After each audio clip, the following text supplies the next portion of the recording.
नारायणं नमस्कृत्य नरं चैव नरोत्तमं देवीं सरस्वतीं व्यासं ततो जयमुदीरयेत्. Reading from Srimad Bhagavatam, Canto number 9, Chapter 11, verse number 18. This is continuation of description of Lord Ramchandra's pastimes. So we have read how he performed the yajna, and then Sita Devi, she disappeared. Lord Ramchandra was grieving for her, and then came the message from his life.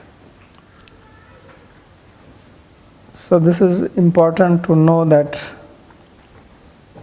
there are two ways of studying these books. One is from historical point of view, and one is from bhav or rasa point of view.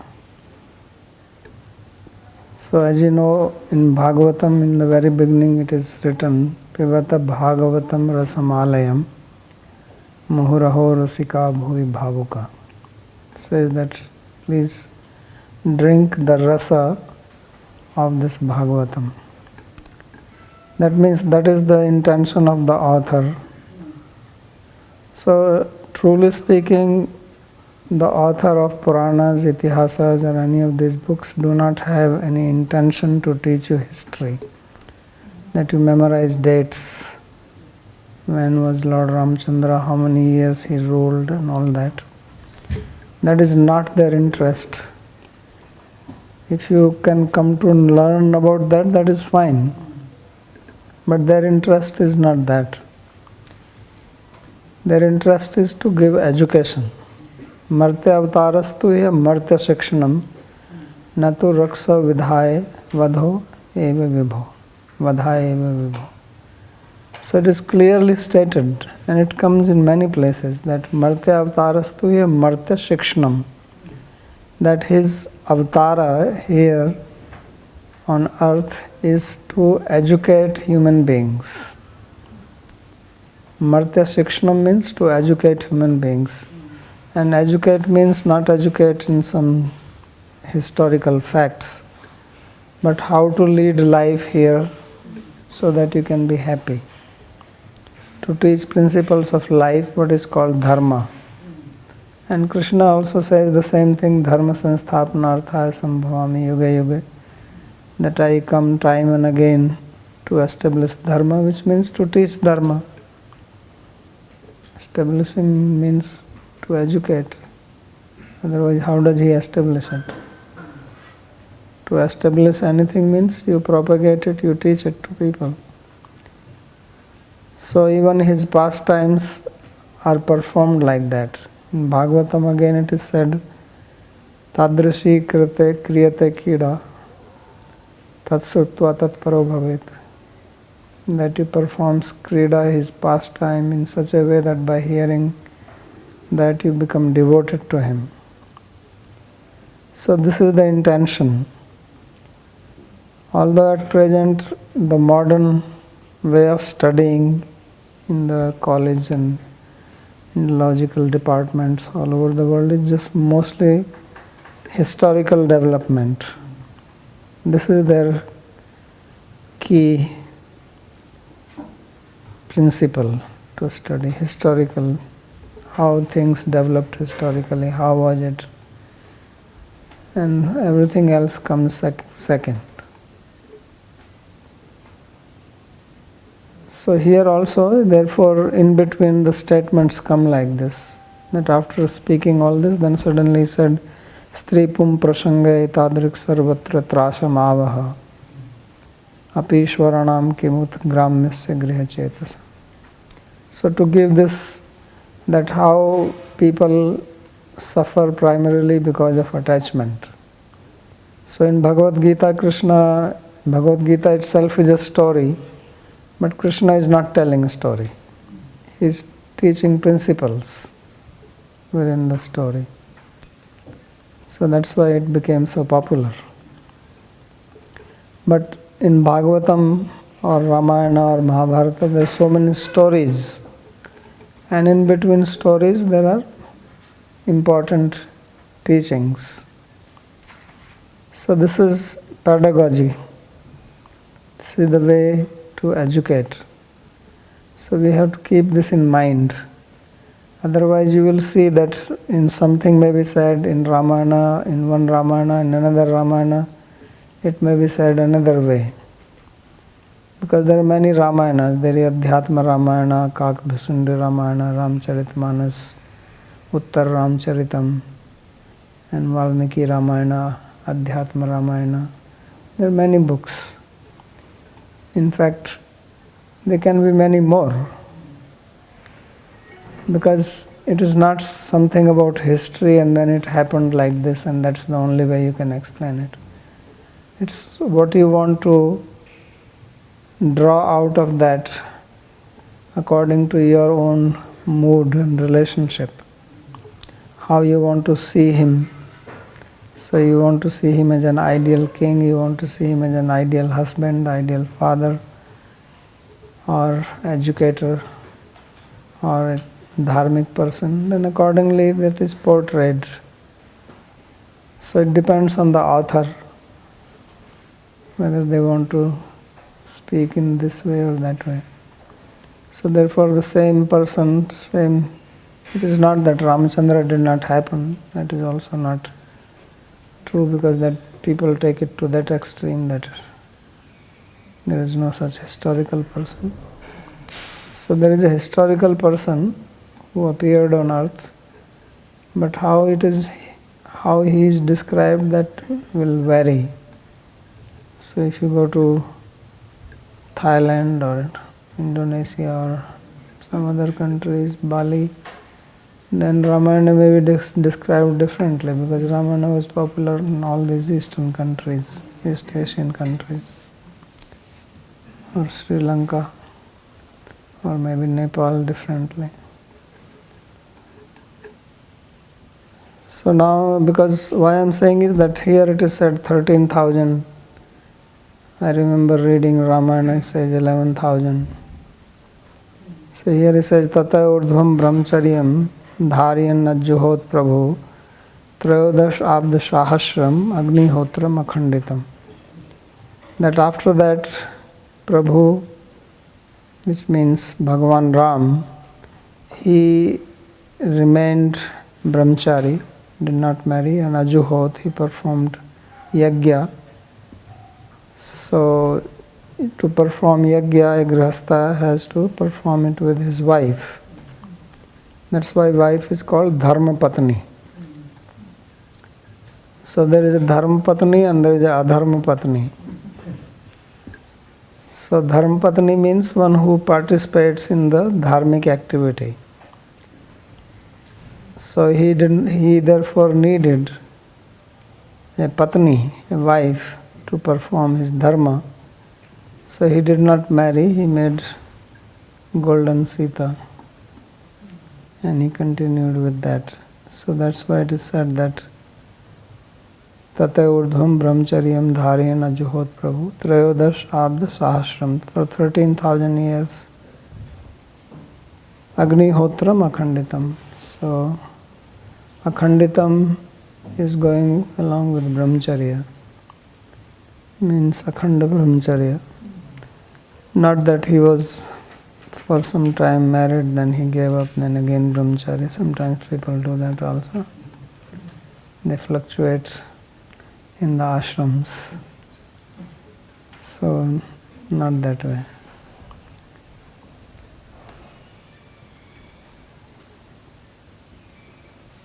So he says, Vishnu Chakravarti, Tatascha Tadanin Tanan Swapurasthan Nitva Evantardhan Lilam Chakara. So he says that after that he performed his Leela, Antardhan Leela, along with all his subjects of Ayodhya. They all left along with him. So it is described that The story is not here that when time came for him to leave, then Kala came. Kala means time, Kala also means death. Right? Krishna says, Kalo asmi lokshaya krit prabuddha. So time I am or death I am, whichever way you want to see. Kalayati iti kala, that which eats up everyone is called Kala. So in Hindi there is a statement, Kal ka gal. So when someone dies means he has gone into the mouth of Kalu. Kal ka gal. Gal means the cheeks. Means he's gone inside the mouth of time. So there it is said that one day he came, but he came in the form of a sage. And he stood at the entrance to the assembly of Lord Ramchandra. And he said, please give a message that I want to see him. So the doorkeepers, they came and they informed Ramchandra ji that some sage wants to see you. So he says, please bring him in. So he was brought in. And then Ramchandra ji received him with respect, whatever is the custom, Padya Arghya, and this is given. And then he said, what can I do for you? So he says that I have a very important message to discuss with you, but it has to be discussed privately and I don't want any intervention. So he says, no problem. We can go in the private room. And he says, no, you have to make sure that nobody comes in. And if anyone comes, then you must kill him. Only if you give me that word, then I will talk to you. So Ramchandra said, okay, I give you the word. If anybody comes and intervenes, I will kill him. So he called Lakshman and he says that you stand at the gate and make sure that nobody comes, because anybody who comes in, or even if you come, then I have to kill, because he does not want any intervention. So Lakshman, he removed the gatekeeper and he himself stood there.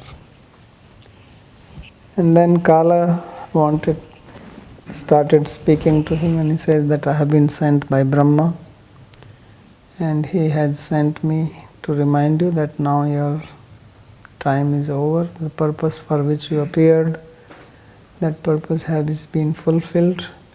So you please now make arrangements to leave. And when he was talking, at that time Durvasa Rishi came running. And he was in a very angry mood, with his hair flying all around and eyes red. And he came at the gate, and Lakshman stopped him and received him and says, how can I serve you? He says, I want to see Ramchandra now. So Lakshman said, please wait, he is in a private meeting, he is very busy, and just wait for a few minutes. He says, no, I have to meet him now, and if you don't allow me to meet him, then I will curse the whole Ayodhya, I will destroy everything, you know who I am, and so you decide what you want. So now Lakshman was in a fix. He had the order that nobody should be allowed to come in and nobody should interrupt, and anyone who comes and interrupts, his life is gone. So he again begged him that whatever you want, you please tell me, I can do it. What is the big deal? He says, why are you trying to argue with me? You are making me angry. So then Lakshmana has nothing more to say. Of course, Lakshmana and Parsuram has already had a tussle before, when this Shiv Dhanush was broken and Ramchandra got married with Sita. That was the condition with Sita's father Janak has put. He had a bow which was given to him by Parshuram. Parshuram used to have a bow which was given by Shiva to him. And then when Parshuram's job was over, then he went back to Shiva to give the bow back to him. He says, my job is done now. I have demolished all the Kshatriyas who were unruly. And now I want to retire and meditate. So please take your bow back. So he said that you can give this to one of the two persons. Either you give it to Ravan, who is my great devotee, or you give it to King Janak. So Parsuram first went to Ravan. And Ravan, of course, was very proud. He did not receive Parsuram nicely. So he did not give it to him. And then he came to Janak and gave it to him. So this was lying with Janak for a long time, and he had made a condition that anyone who will break this will marry Sita. So Ramchandra is the one who broke it, but when it was broken, it made some very special sound which Parshuram heard. And when he heard it, he came running that who has broken this. And on the way he met Ram and Lakshman, and then there was a big argument between Parsuram and Lakshman. And Parsuram has to eat the humble pie at that time. So, but now this is Durvasa coming here. And Durvasa is famous. Parsuram was also known for his anger, but Durvasa is more dangerous. So Lakshman thought, I don't want to, get in trouble from him. But he says what to do. He says, if I don't allow him to go in, then he will destroy the whole city of Ayodhya. And if I allow him, then only I have to lose my life. So better I sacrifice myself and protect the kingdom. So he went in and he told Ramchandra that this Durvasa wants to see you. So he said, well, bring him in. And then this is said that I told you not to. Of course he was happy. This was all arranged, that he was supposed to come when they were talking. So then he said, now you have to kill Lakshman. And then he left. And then Parsuram, he told Ram, well, I have important thing to say, and that is that I have been fasting for a long time and I need food.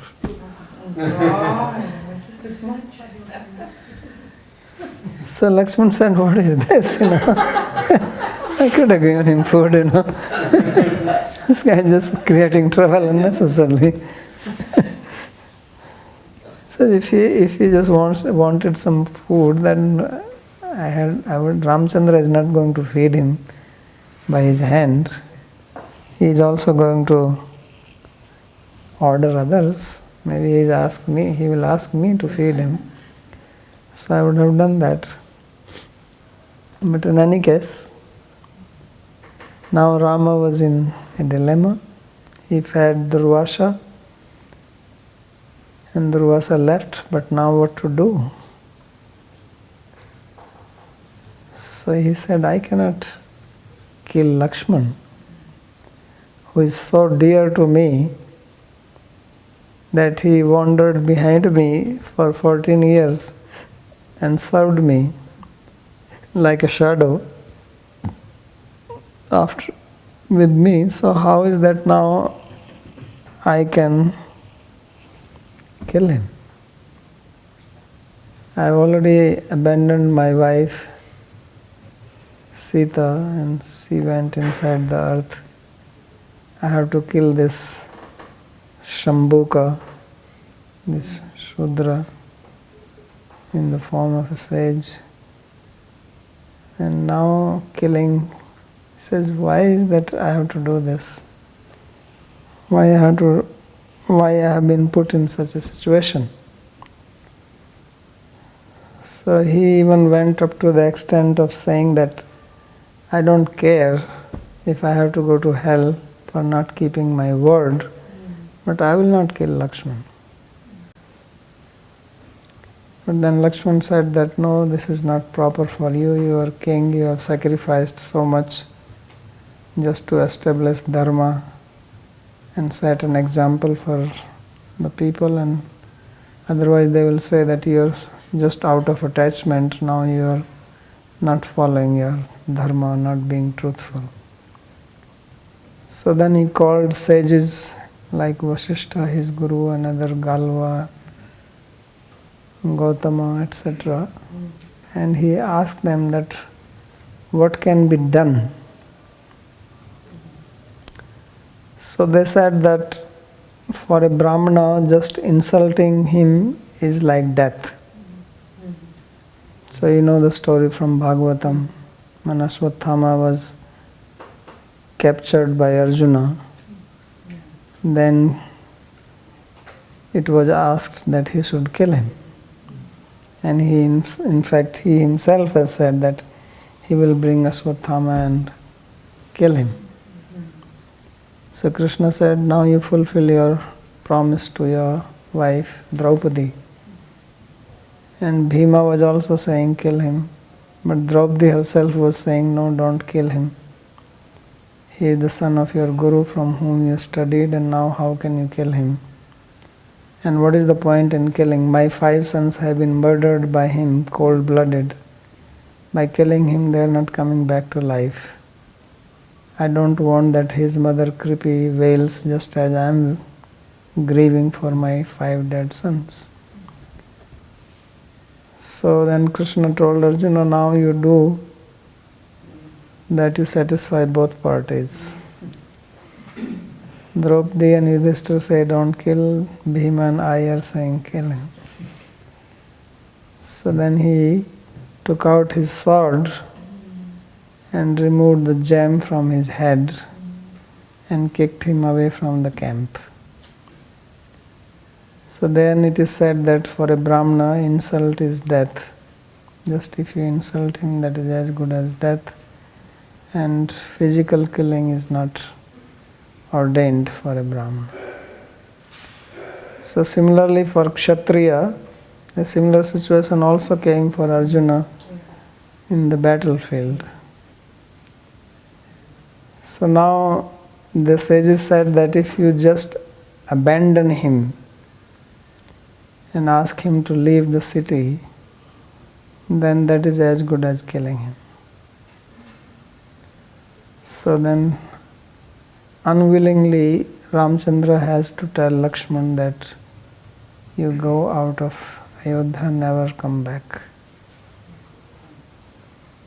So Lakshman, what could he do? He has to follow the order. He did not want to be separated from Ram. So then he went out and he went inside the river Saryu. And from there he went back to eternal Vaikuntha, Ayodhya. But now Ramchandra, he decided that my wife is gone and my dear brother Lakshman is gone. Shatrughan was ruling at Mathura after killing Lavanasura.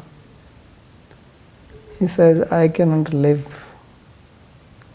So he called Bharat and he says that please make arrangement that I want to hand over the kingdom to you and I want to give up my life. So when Bharat heard this, he started crying. He says, how can I live without you? And I cannot rule this kingdom. Even when you went to the forest, I never sat on the throne. If you are leaving, I am coming with you. Wherever you go, I will come with you. So then he says, all right, then make arrangements that my two sons, Love and Kosha, they are made the kings. He divided the kingdom in two parts. Kaushala, Ayodhya is also called Kaushala and Uttar Kaushala. So they made two separate kingdoms, Kaushambi and Shravasti. These places still exist. And says they should rule there, and I want to leave. So then Ramchandra, he left along with Bharata. When the people of Ayodhya heard it, then they said that we cannot live without you, we are coming with you. So then everybody followed him, they all went and entered into Saryu river. And from there they entered into Vaikuntha. So this is how he left. So this is what Vishwanath Chakravarti Thakur is mentioning here. It says, Tatascha tadanintanan swapurasthan nitva eva antardhan lilam chakara. Says that after that he performed his antardhan lila, the pastime of disappearing from the earth, because this is his nitya lila. It is his eternal play. So he left, but he left with everybody, because Ayodhya became manifest. Just as when Krishna was here, then he also disappeared like that. After he killed Dantvakra, who was killed at Datiya, a place in Madhya Pradesh, then he came to Vrindavan and he stayed here for 2 months.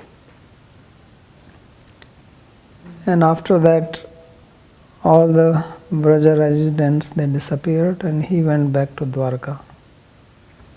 So when Krishna came back once, although it is not clearly described in Bhagavatam, but this is how it is stated in Padma Purana.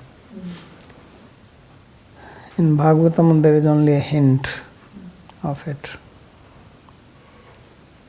So Kurun Madhun Vadadrishu, that you go to see the people of Mathura, which means Vrajvasis. And he also gave a word that I will come back. And Nanda Maharaj and all these cowherd people came with him along with Akrura. And he said that you go and I will come back when my job is done. So that is when he came back. And then he stayed for 2 months. And then all the Vraj residents, they became unmanifest. So it is described that when Vajranabh came here, when Vajranabh was made king of Mathura, practically speaking, there was nobody here. Because everybody had left with Krishna. Krishna, of course, Vrajiya Krishna also left with them, and Dwarka Krishna went to Dwarka. And then from there, he made everyone disappear by fighting with each other. So this is the Antardhan Leela, the way to, they find some pretext how to disappear. So both in Ram Leela and Krishna Leela, because in other appearances like Narsinghadev, they did not stay on earth. They just came and left. Matsya Avatar, Kurma, Vamandev, they did not stay like human beings on earth. It's only Ramchandra and Krishna, then they have their Antardhan Leela. So their whole abode becomes manifest on this earth. So there is a Bhaum Vrindavan, and then there is a Divya Vrindavan. So that spiritual Vrindavan becomes manifest here when Krishna comes. And then when he leaves, then it becomes unmanifest. So now what we see is the Bhaum Vrindavan, and the other one is unmanifest here. So remember the Satkaryavad principle. Manifest and manifest. So it's still here, but now it is not manifest. And when it would become manifest, it will become manifest here only. So similarly, Ayodhya is Ayodhya, but then Ramchandra left, so that Ayodhya became unmanifest. And this is just a way of showing how it became unmanifest. So it is described in Ramayana that all the living beings of Ayodhya went along with him. It is said that even mosquitoes and flies and birds, everybody followed him. So that is to say that it's just that it became unmanifest. So Kita, Nara, Amara, everyone went, means it became unmanifest. And then it became populated again in due course of time. It took a long time. So therefore Lava and Kusha, they did not rule at Ayodhya, where Ayodhya is, because there was nobody there. And they were already sent to their places, because if they were there, they will also follow him. So they were already sent to their respective kingdoms. And then Lord Ramchandra left with everybody from Ayodhya. So Lava and Kush can join later on. They have to stay for some time here.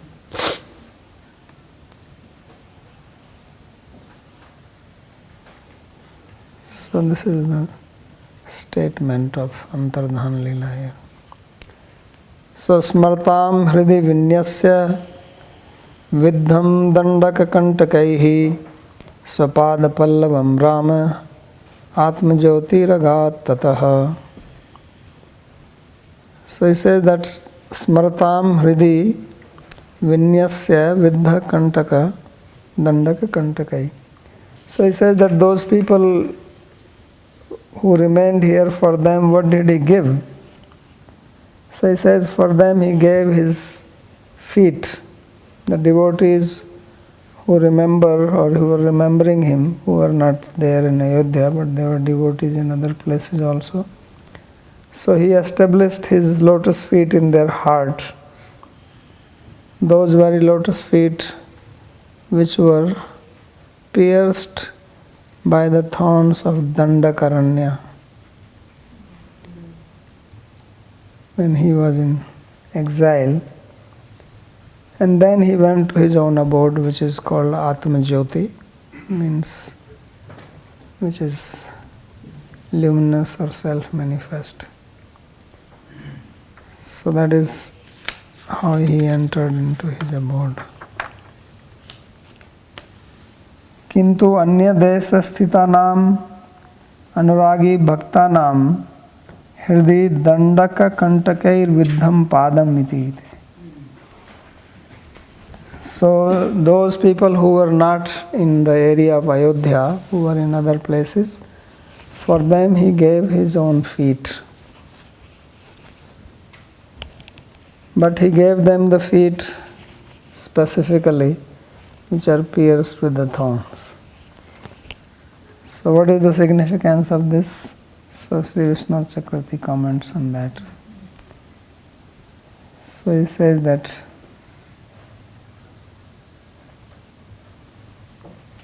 so that they will always meditate on them, seeing that our Lord's feet, he went through all this trouble. So kantakas tesam hridayeva sahasra gunam lashanta stan murchitan kurvantu iti buddhi. So then they will be more meditative on him.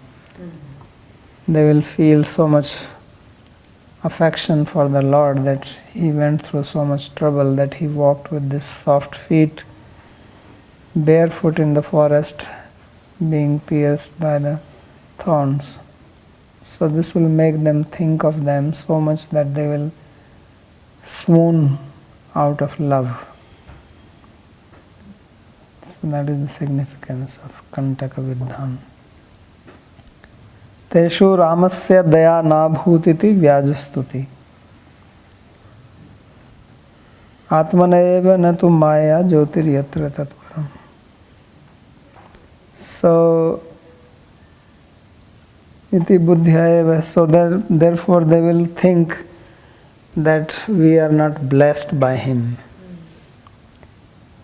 That all these other people, they were blessed and we did not get the blessing. So that is the also meaning of Kantak Vidhai. It is not only that his feet were Kantak Vidhai, pierced by thorns, but it was also piercing their hearts, the hearts of the devotees, so that they will remember him. Atmaneva natu maya jyotiryatra. So Atma Jyoti means that Jyoti there is his own self, not the Jyoti of Maya. Param prapancha gocharam. So means his abode is beyond the prapancha, this material world. His supreme abode. Prakasham. The word dhama also means light. It also means abode. It also means home. It also means body. So here it means that his effulgent abode, that's where he entered into that. So this word Prakash is also used by Jiva Goswami. He has coined these two words, Prakat Prakash and Aprakat Prakash. So it's the same abode which becomes manifest here, then it is called Prakat Prakash. And at that time also there is Aprakat Prakash, which is not seen by others. So this is how he moves. And it appears that his activities are happening like anyone else. Otherwise, how is that his Leela can be eternal? Because any action you perform is temporary. How an action can be eternal? So this thing is explained by the concept of different prakashas. So that's what also the word prakasha means here. His abode is also not just one, but it has got many, many prakashas in it. So that's another way of looking at the explanations of differences in pastimes. When you see differences, then it is said that this is because of kalpa bheda. Right? The common explanation is that when there are differences in stories, then those differences are because these stories belong to different kalpas. Kalpa is a day of Brahma. But it also has another meaning. Kalpa also means kalpana. So kalpana bheda.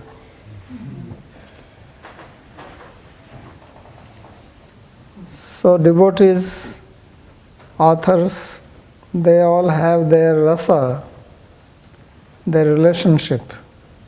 Kalpana is not just imagination, but they are separate. So every devotee has their individual personal relationship with Krishna. And the way they see him, that's how they describe him. And that's how they experience him. And therefore there is a special prakasha for that. So therefore there are as many prakashas, as many devotees are there.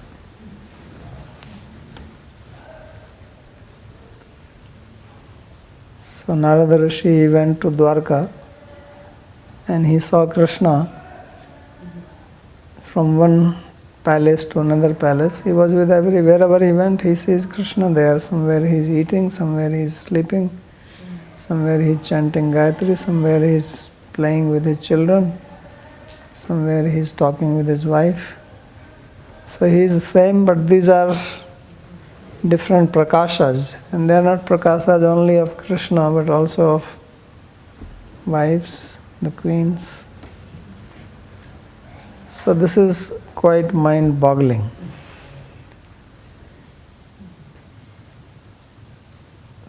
So we can find fault with Shastra because we do not have the intelligence to understand.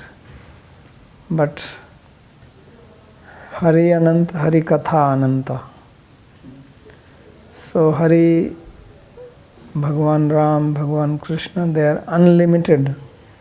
And their stories are unlimited. The same story is unlimited because it is performed in so many ways. And there are so many prakashas. So here you will say, well, this Bhagavatam is written by 3 different people, this part is written by this, that part is written by that. So this is their limited intelligence, that's all they can think. But they do not understand what is going on and how deep it is. So they are satisfied to think like that. But that does not mean that they really understand. So all types of theories are given. It was written in South India because in North India he could not write. So somebody like Vyasadeva does not have to be in South India or North India, he can write it anywhere. So Bhakti Yogena Mansi Samyak Pranhite Male Paschat Purusham Purnam Mayam Chatadapashram. He sat in Bhakti Yoga and he saw the whole pastime became manifest to him. And again the way it became manifest is the way he wanted to write it with that particular mood because he was ordered by Narada.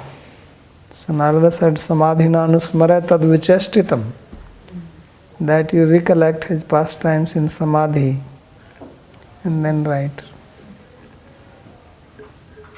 So someone else will sit in Samadhi and will see it differently according to his kalpa. So that is the kalpa bheda. They will see a different Krishna. And both are true. So therefore there can be many, many stories and so many differences can be there. Because there is no limit to his activities.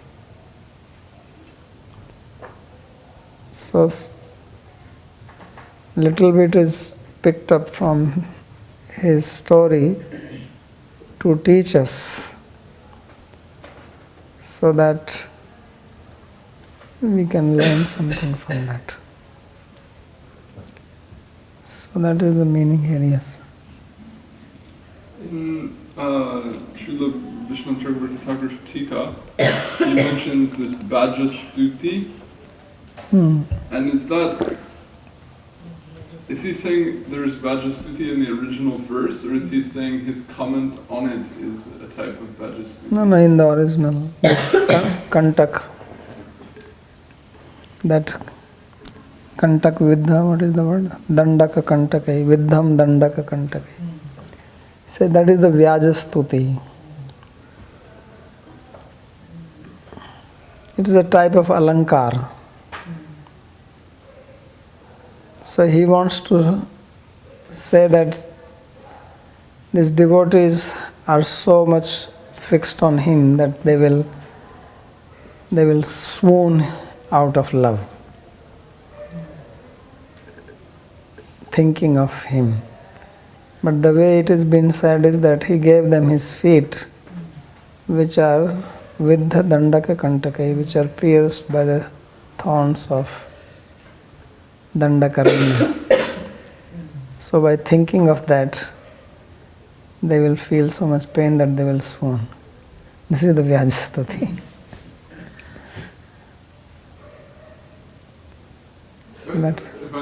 So the idea being that it's not typically a glorious thing that your feet get cut with thorns. Right. So to point that out is not a typical way of glorifying someone. But in this case, it is for the reason. Yeah, but he's not glorifying that. He wants to say that these devotees are so glorious that they think of Bhagwan Ram's feet and they fall into ecstasy. That's what he wants to say. But he is not saying it like that.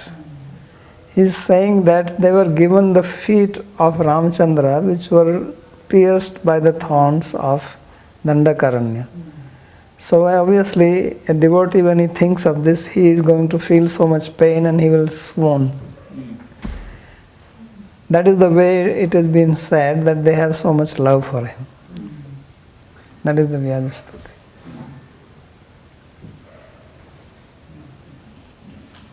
So that's why he makes the statement here. Where is it? So, Kantakas tesham hridayeva sahasra gunam. I think it should be lasanta, not lapanta. Tan murchitan kurvantu. So, Ramchandra Bhagavan is thinking that these feet, my feet which are pierced with the thorns, let they manifest in their heart. And Kantakastesam Sahash Gunam Lapantam Tan and make them swoon out of pain. But it's not out of pain only. Buddhyayaveti teshu Ramasya daya nabhutiti vyajastuti. And as if they did not get the mercy of Lord Ramchandra, not being able to, but the meaning is that they got the grace of it.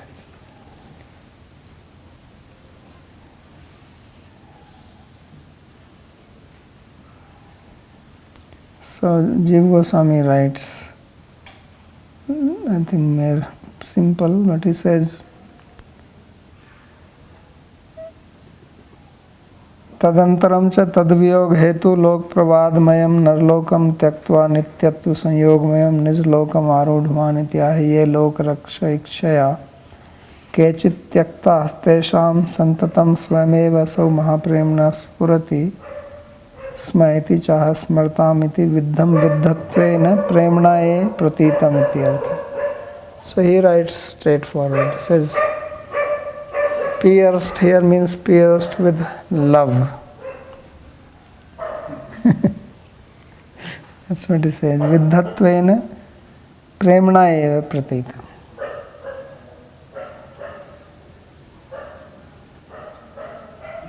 So, Shilatranam kurai siddhati tina kalil tammana kanta gacchati. Like in the Gopi Geet. So how gopis are singing in Gopi Geet that Shiltranam kurai siddhati tina kalil tammana kanta gacchati. That we are so much pain to think that you are wandering in the forest at night when Krishna left from the Ras Leela. So that is to show how much love they have for him. So he says it's like that. So Pitra Agya Palana Maryada Smaranam. So with the Kantakai Smaratam means thinking that look how great is Ramchandra, he followed the order of his father and took so much pain, and when we think of that we faint. That part is not there, but that is understood.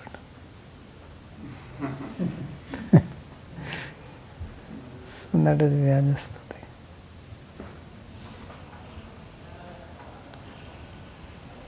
So Babaji, this Vyajastuti is for his devotees basically. He's glorifying the devotees in terms of Vyajastuti. Yeah.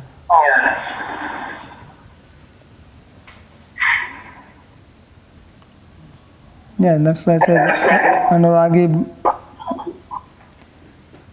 Tesu Ramasya Daya Na Bhut. So he's saying that they did not get the Daya of Rama. So that means the devotees. So that is the Vyajastuti. So Vyajastuti means you say one thing, it appears another thing. Just like you say somebody is criticizing you and you meet this person and then you say, oh, I'm so happy that you are going around praising me everywhere. So you actually mean to say that you are going around criticizing me. But you say you are going around praising me everywhere. Wherever I go, people say that you are praising me. So that is the Vyajastuti. You say something when you actually mean to say the opposite of that.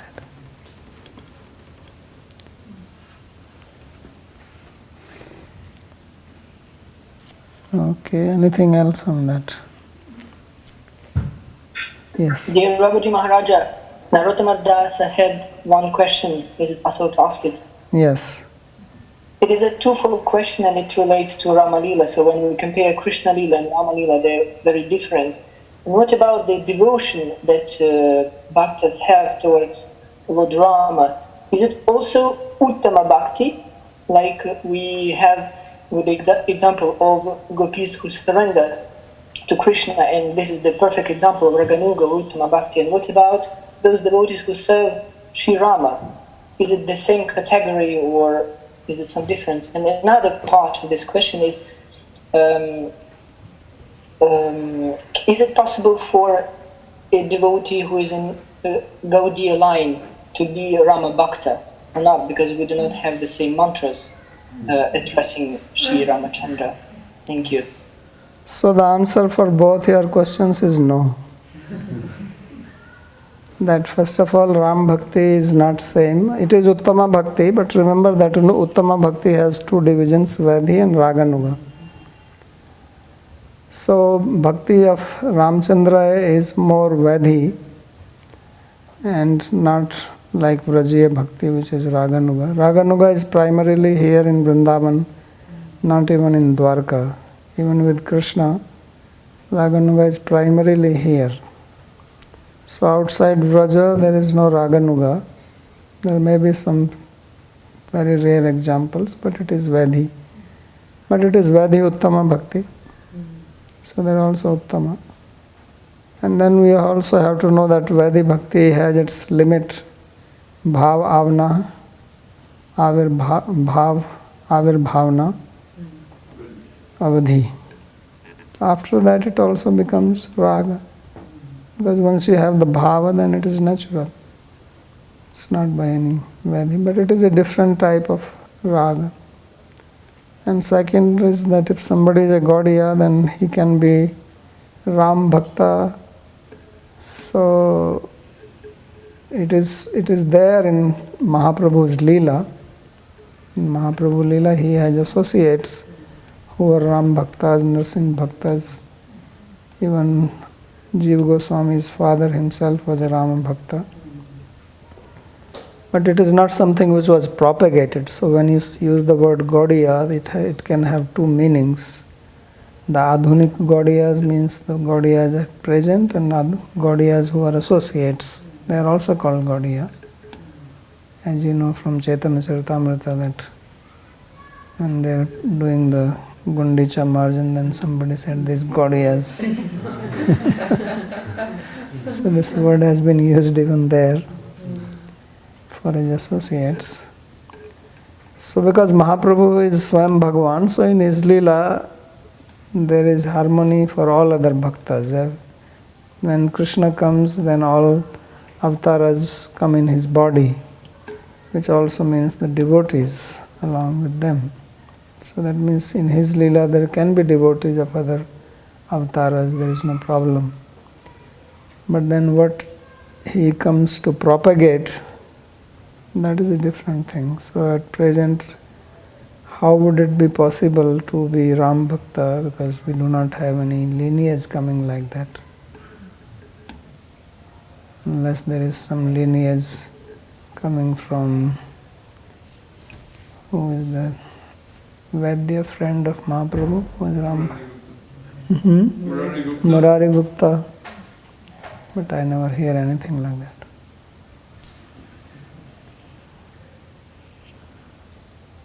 Okay. One follow-up question to that? Yeah.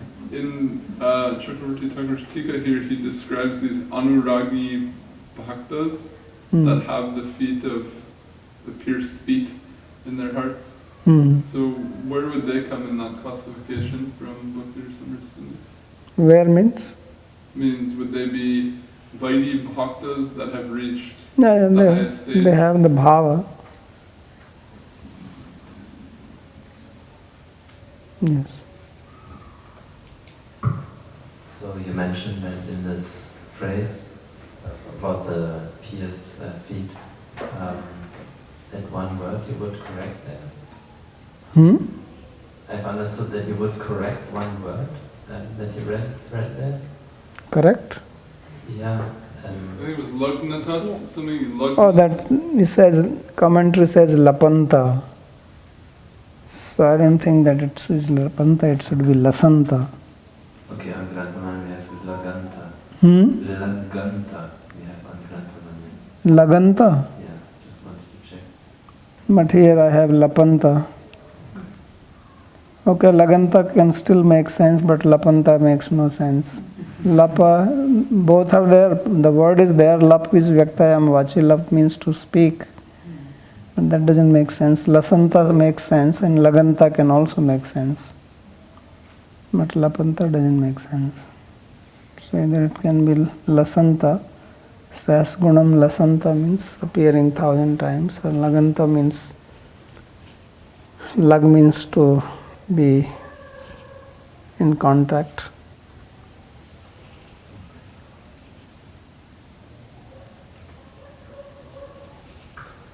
Babaji, this is Padradasi Haribol.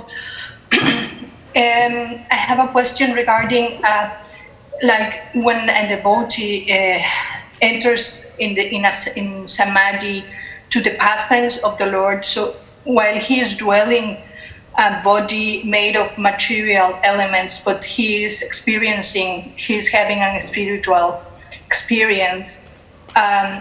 You were talking about this. Could you please explain it or elaborate about this? Yeah, so the spiritual potency of Bhagavan can manifest in this body also. So just as you can put the iron into fire and the fire can go into iron, although fire is not the quality of iron, it is not its inherent characteristic, but it can be influenced by it. So like that, it can manifest in this physical body. And yes.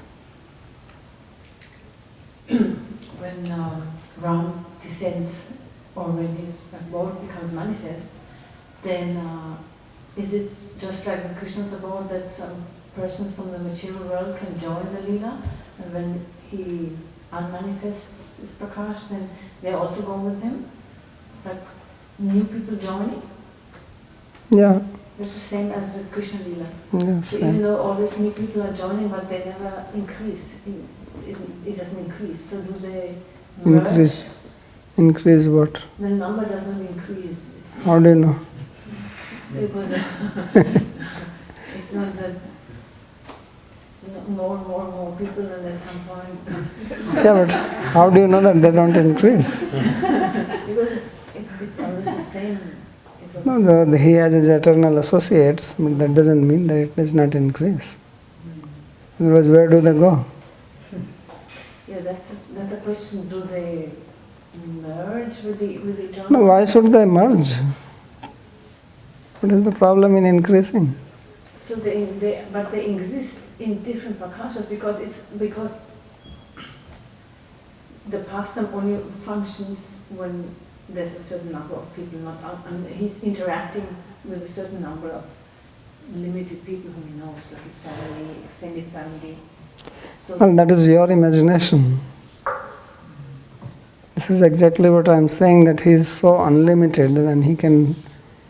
I mean, this is how it is not described that Krishna had so many gopis and he is dancing and tasam madhyar dvayor dvayo. Yeah, but that's what I mean. He expands himself. So he Yeah. has different prakashas. So the number doesn't increase in that sense, but everybody expands. So it's still the same number, but in different. I don't know what you mean by it does not increase. I mean that Krishna is still only dancing with one gopi. It's not that he's dancing with 4 or 5, but he's expanding so that everybody feels it's only one. So what is not increasing? I don't understand.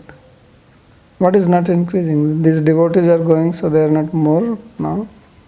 But they're not more in the same in the same prakash. They're more prakashas, but How do you know that they are not more in the same prakash? this is how I understood it from you.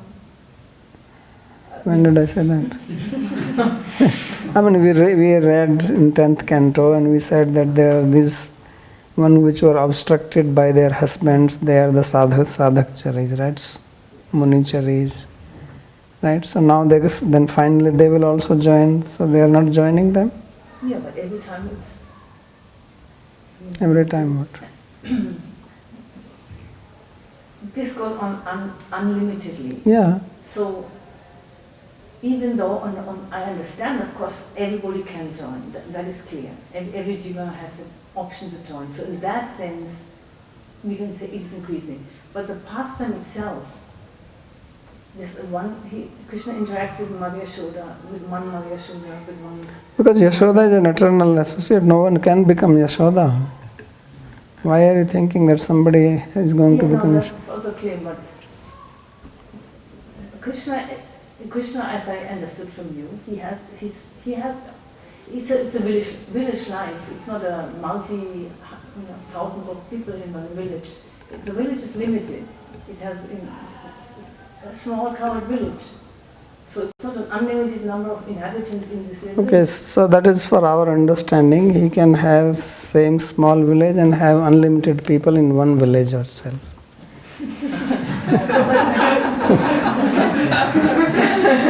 I mean, just think how big is this Govardhan. So the whole Vraja came underneath this.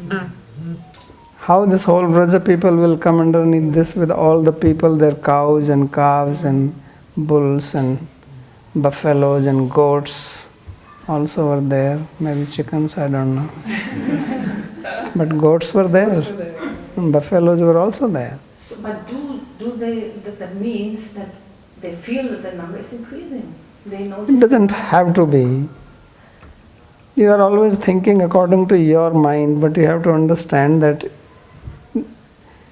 the queens in Dwarka, they do not know that Krishna is with everybody. Yeah. Everyone thinks they are with me, but he is everywhere. So nobody has to feel. Nobody probably may not even know how many queens are there. They may think only 4 or 5 around her palace, whoever. They may not know that everybody is there. Yeah, so that is so that's exactly so. There are only a very limited number which are which are visible, and the others are explanation, maybe not the right word, but they have different prakash. Otherwise, if the number would be increasing, then Okay, stop.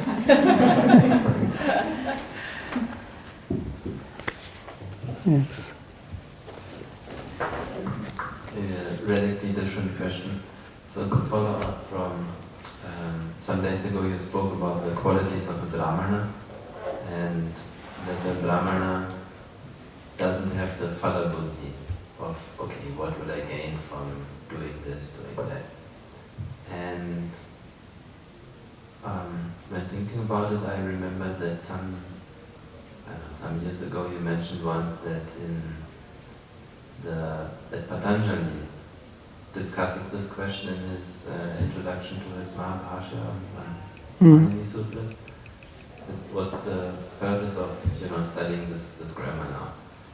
And I would be very curious to hear what he discusses there on this question. Yeah, he says, first of all he says that Brahmana should study it niskarnena. And then he gives 5-6 reasons for protection, for understanding, so that one can perform the duties on this. If you want to perform your Brahmanical duties, then you have to understand the Veda, right? So for that you need to know grammar. So he gives few reasons there. But Phal Buddhi is not that from this I am going to gain money or some name or fame or anything. Obviously, if you are studying, there is some purpose behind it. Even if it is for the sake of studying, that's also purpose.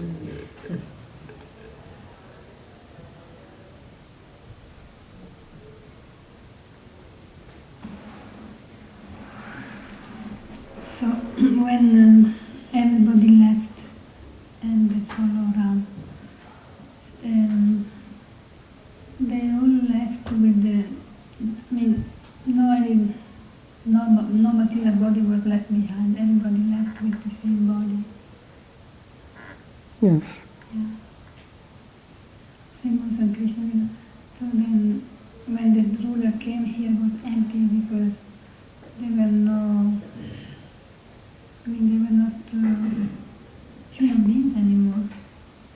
Looks like, but so there is a point that what he was also saying that also people were joining in the pastime, and those people who were joining the pastime, they left also with Ram, maybe for the first time. They were not coming along with him in his lila, like manifesting here from the spirit of above, no? So what is the question? Yeah, the question is that this body becomes spiritualized Yeah. completely. So Yes. material element, they become completely internal potency. You get spiritual body, what do you mean material elements become? You get a spiritual body.